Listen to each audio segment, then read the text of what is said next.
গাছটা ৫,৫০০ বছর পুরানো তেঁতুল গাছ, ৫,৫০০ বছর পুরানো।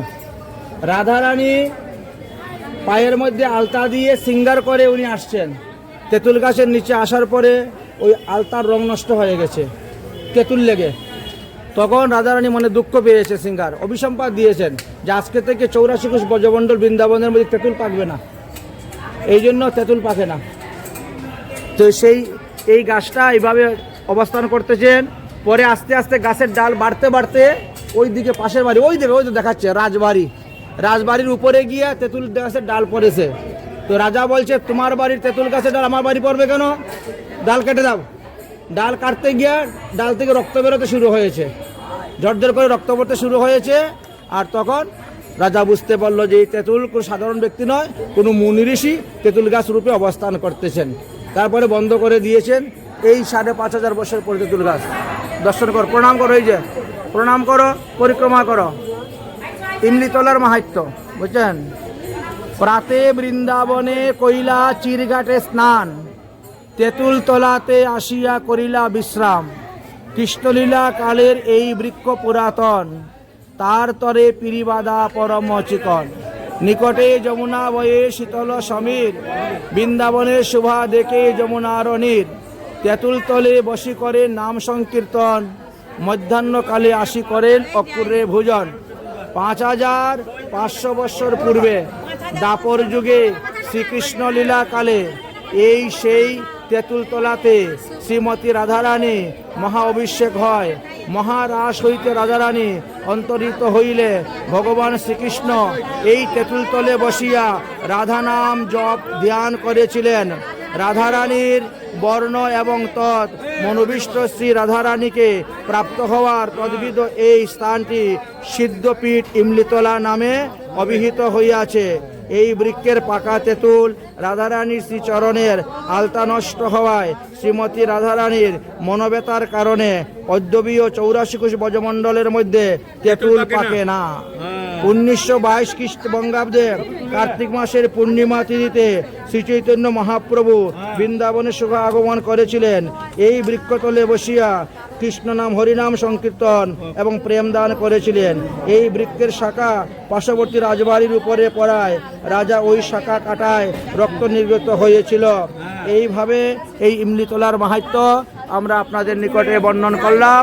অনেক ভক্তগণ এই ইমলিতলা দর্শন করেছেন। অতএব আমাদের ভক্ত যারা আছেন ইমলিতলা দর্শন করেছেন, এইদিকে চলে আসুন। আমাদের যারা আছো এইদিকে চলে আসো। এই হলো সেই ইমলিতলা। সেদিন আসছিলে? ও, তুমি তো হারিয়ে গেছিলে। হ্যাঁ,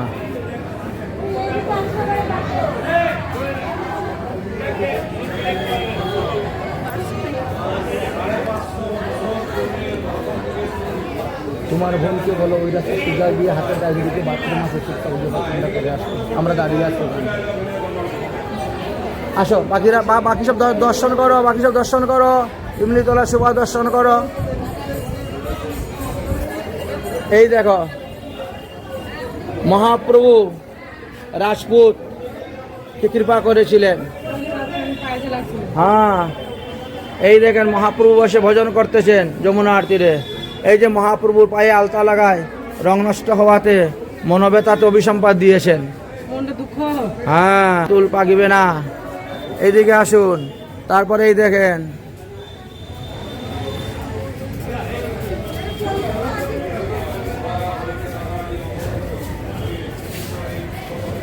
রাধারানীর বিরহ। হ্যাঁ, রাধা ভাবে ভাবিত হইতে হয়ে গেছেন। ওই যে মানস্বরূপ রাধারানী যখন মান করে গিয়ে বসেছিলেন, তখন এই অবস্থা। আসুন আসুন, এই আমাদের লোক সবাই এদিকে আসো, দেরি করা যাবে না। এক একটা জিনিস দর্শন করো আর চলতে দেখো। এই দেখো, কাশীধামে প্রকাশানন্দ সরস্বতী মহাপ্রভু পরাজিত করেছিলেন যে ঝাড়িখণ্ডে বাঘ ভাল্লুককে হরিনাম প্রেম দিয়ে নৃত্য করে। আমাদের লোক সবাইকে ডেকে নিয়ে আসো এদিকে। হ্যাঁ, ও তো হবেই। এই যে সন্ন্যাসী দক্ষিণ ভারতে মহাপ্রভু গিয়েছিলেন, কালা কৃষ্ণকে উদ্ধার করে নিয়ে আসছিলেন ওদের বাড়ি থেকে। সার্বভৌম ভট্টাচার্যকে সর্বভূত দর্শন দিয়ে কৃপা করেছিলেন। মহাপ্রভু সন্ন্যাস মন্ত্র গ্রহণ করতেছেন কেশব ভারতীর নিকট থেকে। এখানে কাজী উদ্ধার, মহাপ্রভু কাজী উদ্ধার করেছিলেন, যে সেই কাজী। এটা মহাপাপী জগাইমাদাই উদ্ধার লীলা হচ্ছে। এইখানে শ্রীমন্ত মহাপ্রভুর দীক্ষা মন্ত্র গ্রহণ করতেছেন। এইখানে শ্রীমন্ত মহাপ্রভুর বিবাহ হচ্ছে, বিবাহ। এইখানে শ্রীধরের নিকট থেকে মহাপ্রভু কলার থুর মুচা নিয়ে যাচ্ছেন। এইখানে মহাপ্রভু কাশীর পণ্ডিতকে পরাজিত করেছিলেন। এইখানে হলো মা শচীদেবী কে উপদেশ প্রধান, একাদশীতে অন্ন না খাইবে। এইখানে তৈত্রীয় ব্রাহ্মণ এসেছিলেন, তৈত্রীয় ব্রাহ্মণকে মহাপ্রভু দর্শন দিয়েছিলেন কৃষ্ণ রূপে, সরভুজ রূপে। আর এইখানে মহাপ্রভুর জন্মলীলা। এই হলো ইমলিতলা আমরা দর্শন করা হয়ে গেছে। এবার চলেন আমরা নিকুঞ্জবন যাব সেবা কুঞ্জ দর্শন করার জন্য। চলে আসুন, আমাদের সবাই আসছে তো, কেউ বাদ পড়ে নাই তো? রাধে রাধে।